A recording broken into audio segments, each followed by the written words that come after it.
This is Charlie Parsons for Boxing Social in association with Empire Fight Store and Forged Irish Stout. Frank Smith. I know, look at the look on your face. You got more sponsors than a Formula One car. And you just got asked for a signature by a 4-year-old. Scary, mate. They're actually not my sponsors.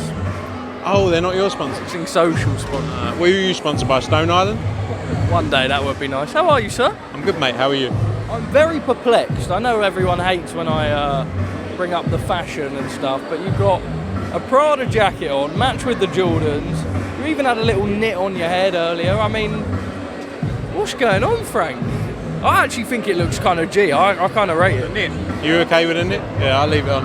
No, I've got the hair's thinning in it, so it's either between a hat. It's thinning in it. Yeah, hair's thinning in it. It's either between a hat or a bit of a hair transplant treatment, but I can't be doing that right now, can we? We haven't all got a hairline like you, Parsons. Well, I am 10 years younger, which means I can get away with it, but I'm hoping the hairline is here to stay. Do you want to borrow my hat? I've got bedhead today. It's a bit bedheady. It's a bit mad, isn't it? I don't know what's going on. You need to get someone looking at that, mate. Have a shower and freshen up for later on. I haven't seen you in a minute. How is all? Unbelievable, mate. I'm going to take my hat off. No, good, mate. All is good. Had a good week in LA. It was supposed to be a quiet one at the start of it. I thought I'd have a couple of days away with the missus. Was a bit busy. But no, it was nice. Nice. Good to be back here in Dublin as well. We had a great show here back in May, and to be back here in November again, with another huge event. It's great to see. Well, let's talk a little bit about it. Katie Taylor, for the first time in her career, walked first. Interesting. Chantelle Cameron's coming in with a bit of a chip on her shoulder. She's annoyed that it's still at 140, that it's in Katie's backyard. Katie will obviously sort of not be fighting for her career because she's still undisputed at lightweight, but certainly got her back up against it for the first time. Yeah, 100%. Look, and yeah, Matt, come on, mate. I know you're trying to. I'm trying to do it politely. Yeah. Sorry.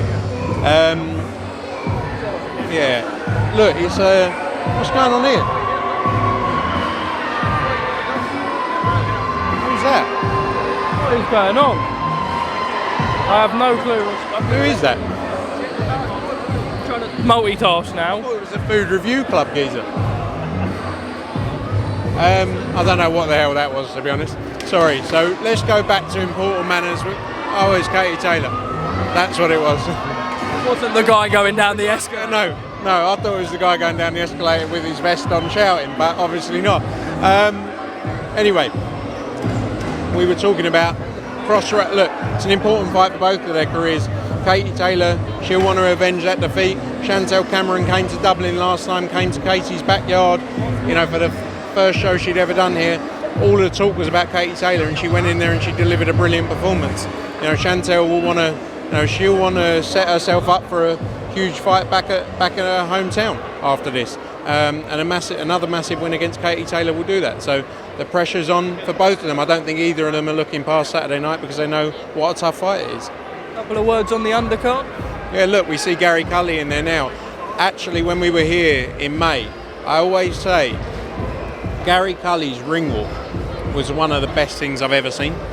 In terms of all the shows we've done all around the world, that ring walk was unbelievable. And he's got a lot of pressure on himself because he was really set up to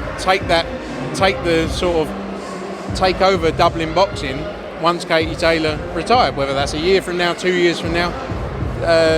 Gary's in that position to take that crown, and we see how much they get behind their boxing here. He can really become a huge star, but the pressure's on him now because he's got a tough fight against Reece Mould. He's obviously got to deal with what happened in the last fight, but he's got a new training team in Joe McAnally, and I think he looks in great shape, and he's going to want to get back in there and get back to where he was.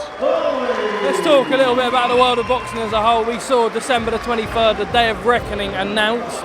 Riyadh season, obviously, first time we see Eddie and Frank up on a press conference table together. All very amicable at the minute. I can't believe just how amicable it is. I suppose that's what you've got to do when the money's there and it gets the business done. Anthony Joshua fights Otto Wallin. Jay Opataya fights Ellis Oro in a bit of a random one, and Dimitri Bivol, I can't even hear myself think, against Lyndon Arthur. Run through how it all came about and your reaction to it all.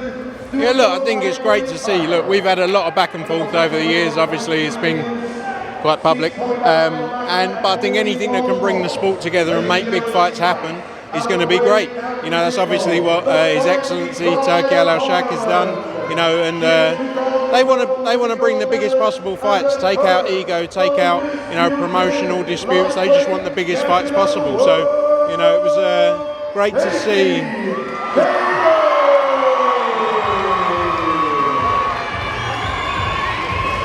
Yeah, look, it's been a long time coming to get those two guys together. It's mad they've never met. Like I say, it's been a lot of back and forth. He's called me fat a few times, but we all want to grow the sport, and if it makes sense for the fighters and it makes sense for the sport, that's what we're all committed to doing. And I think you're going to see more and more people working together. And you saw that at that press conference, not just with Eddie and Frank, but other promoters as well. And look, it's a massive show, and obviously announced Fury Usyk now as well for February 17th. And it's exciting. It's great to see. Anthony Joshua faced a bit of criticism off the back of his spat with Jarrell Miller and also the DAZN thing. What do you make of it? Look, Jarrell Miller and him, there's obviously that history there. Jarrell's a very outspoken character, and I think there's always going to be that fire between the two of those guys. DAZN, people read into it a lot, don't they? Look, Eddie's been with AJ since day one, since 2012 or 2013. He's done every press conference with him. It's what he's used to. I think people read into it a bit too much, and there's not much to say. Obviously linking up with Ben Davison for this fight. What are your thoughts on that? Yeah, look, Ben Davison's a tremendous trainer. He's brilliant. He's done a great job with many fighters, especially Lee Wood. And I think AJ's got a good relationship with him. It was a very short time frame, especially with all the travelling, Saudi, etc. And I think it's a good decision, and I think it makes a lot of sense. As of now, we're aware of some potential international approaches to host Conor Benn versus Chris Eubank Jr, but the goal is still to have the fight in London, February 4, Tottenham Hotspur Stadium, if possible. Are you able to shed any light on where you're at with that? Yeah, February 3rd or January 27th in Cardiff as well is another option. We're still focused on delivering that. There's constant work going in. I've had multiple calls over the last few days. Still some work to be done, but I'm confident we can get there because it's the biggest fight out there for both of them. Nothing comes close to it, and the fight really has to happen now. It has to happen now, and I'm confident we'll get it done. Sooner rather than later with the announcement, right? Obviously only sort of 9 to 10 weeks away of one of those two dates. How quickly do you want this announced by next week?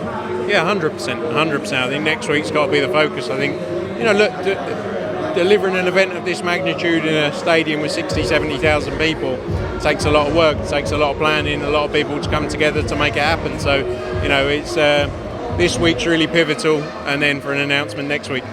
Frank Smith, as always, thank you for speaking to us at Boxing Social. I will wrap up now because there's more questions and more stuff that comes out throughout the week. Final message to the viewers? Tune in this week, tune in Saturday night. Unbelievable atmosphere from the 3 Arena, all live on DAZN. Don't miss it. Oh, quickly, 23rd, broadcaster situation, where are we at? There's discussions ongoing, news soon. It's a bit above my pay grade, those conversations. I don't get involved with Parsons. Of course. Frank Smith, thank you very much for speaking to us.